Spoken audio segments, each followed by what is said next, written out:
देख्नुभयो नि भागिरहेछ गयो खोलातिर। हेलो हेलो नमस्कार सबैजनालाई।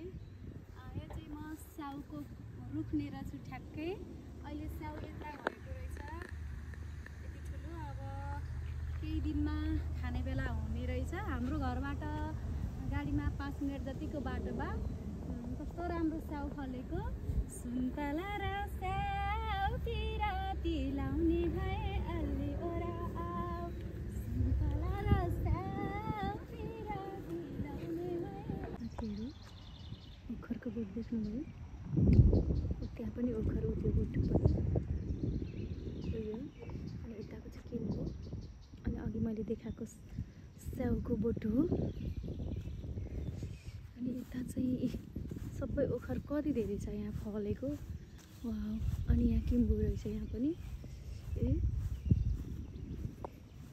यो किम्बु भयो। अनि त्यो माथिको ओखर भयो।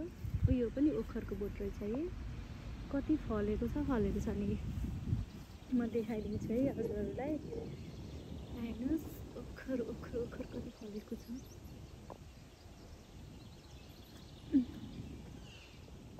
यहाँ देखिँदैन क्या हो? देखियो यी।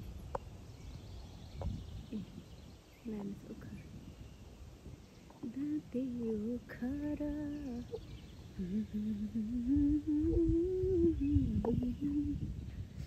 त्यहाँ चाहिँ स्याउ देखाएको थिएँ मैले अघि होइन। हेर्नुहोस् कति धेरै फलेको छ स्याउ। अहिले बढ्ने बेला अलि 10-15 दिनपछि त खाने बेला हुन्छ स्याउ पनि। यहाँ छिटै बढ्दो रहेछ। र ओखर स्याउ किम्बु देख्नुभयो।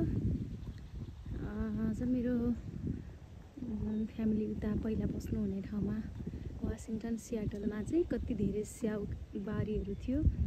यता पनि पाइँदो रहेछ। तर हाम्रो घरबाट 5 मिनट गाडीमा चढेर आएपछि यहाँ स्याउको बोटहरू ओखर किम्बु।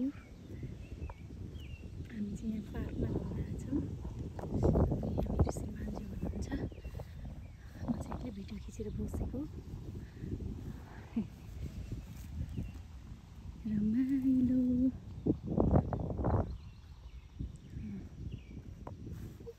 यो स्याउ खान अलि भोलि पर्सि आउनुपर्छ।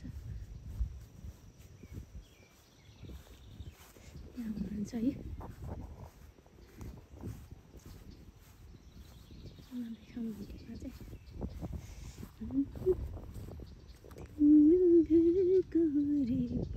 साथीहरू हेर्नुहोस् यता फेरि यता भित्तापट्टि खोला छ कस्तो राम्रो।